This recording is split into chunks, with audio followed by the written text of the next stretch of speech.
नमस्कार, good morning सगळ्यांना. आज ना मी मसाले भात बनवणार होते, त्यासाठीची तयारी चालू होती. तर मी पहिल्यांदा बटाटे, टोमॅटो, कांदा चिरून घेतला. पण म्हटलं फ्रेश वाटाणे होते, तर वाटाण्याच्या शेंगा सोलून घेतलं. म्हटलं ते पण टाकून छान मसाले भात करू. मग मसाले भातासाठी शेंगा सोलून घेत होते. सकाळी तसं जेवण केलं होतं, पण ना थंडीच्या दिवसात लवकरच भूक लागते परत, म्हणून परत दुपारच्यासाठी पण तयारी चालू होती.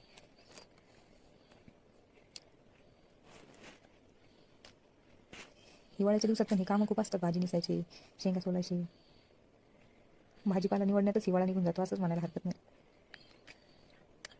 पण हिवाळ्याच्या दिवसात ना जेवण करायची मजाच वेगळी असते. सगळं असं एकदम फ्रेश भेटतं. मी सगळं सोलून झालं, मग गॅसवर कुकर ठेवलं.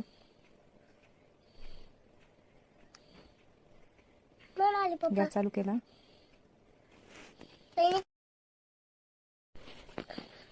मोहरी, थोडीसे जिरं, थोडंसं तेल, गॅसला थोडं हाय त्याच्यावर केला आणि मस्त अशी तडतडू दिली. आणि नंतर चिरलेला जो कांदा होता तो टाकून घेतला. कांदा थोडा फ्राय झाला की मग टोमॅटो टाकून घेतलं.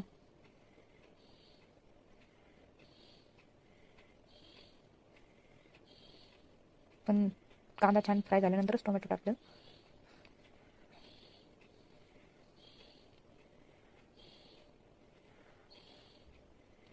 टोमॅटो, बटाटो आणि जे आपण सोललेले वाटाणे होते ना ते पण टाकून घ्यायचे. हे दोन्ही थोडं फ्राय झाल्यानंतर